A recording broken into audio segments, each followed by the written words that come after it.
This instructional video provides the necessary tools and instructions for replacing the power front section on the Zenith table. Start first with the tools that are required for the job.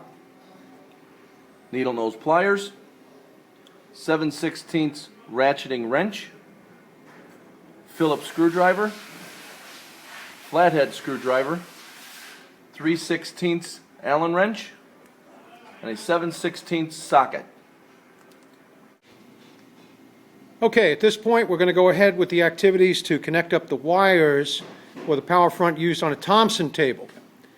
Alright, so we're going to take these two Molex, and we notice they're blue and brown wires. Blue and brown. Connect it up. Blue, brown. Next one.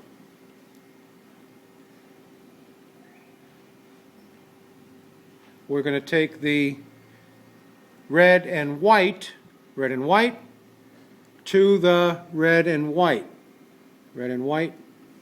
Move your thumb. Red and white. Done. Next.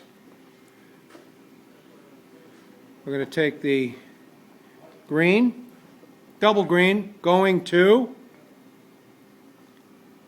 triple blue. Connect it up. Double green, triple blue. Next. We're going to take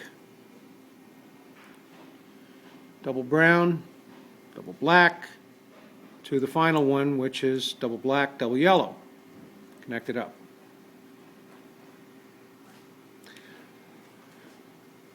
All right, now we're going to spiff up all the wiring using tie wraps. Take the whole thing, bundle it nice, and we'll put a tie wrap around that, tie it off,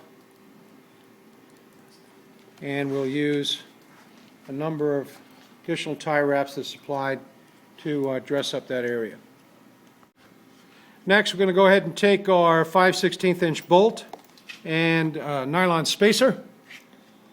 We're going to put the nylon spacer in between the power front and the mounting bracket there. Run the bolt through.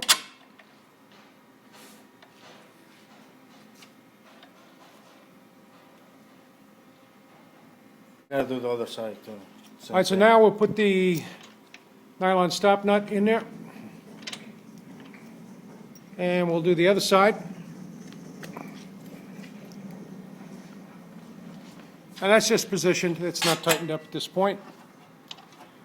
We'll go ahead and put in the spacer. 7/16 inch bolt, nylon stop nut, and this process here is what connects the front section to the power front motor assembly. All right, so now we're going to go ahead and tighten up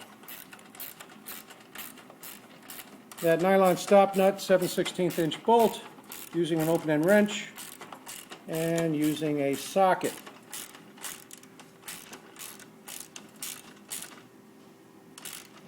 And we're just making that wrench tight.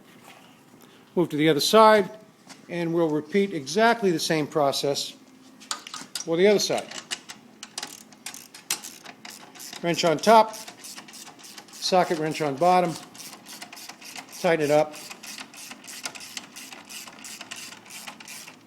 wrench tight. The fact that it's nylon stop nut means that the nylon stop nut will not loosen and fall out of place. The last and most important step is the lock pin that accompanied the kit has to be removed. You must remove this before operating the power front section. You must remove this, or you can damage the power front section motor assembly and front section. This lock pin was to secure the front section in place, to keep it from moving at a time that we're removing the power front motor assembly. Now that the motor assembly is installed, wiring is connected, it's also reconnected to the front section of the table, that pin must come out. At this point we can plug the table in, and we can go ahead and we can run power front section. The final activities to close out this will be to reinstall the key switch. First thing we'll do is move the power front section all the way to the rear. We'll take our 2 Phillips head screws and we'll attach them into the cover here and here. Good.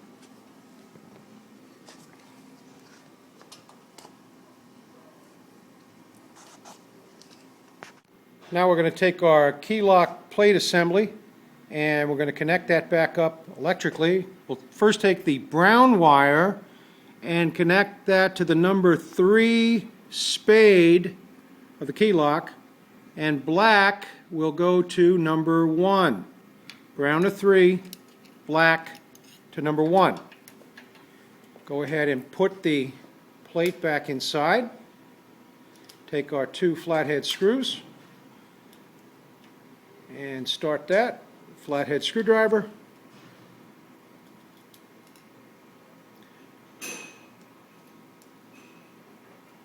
Good. We'll do the same process with the second screw on the opposite side, and that will go ahead and lock in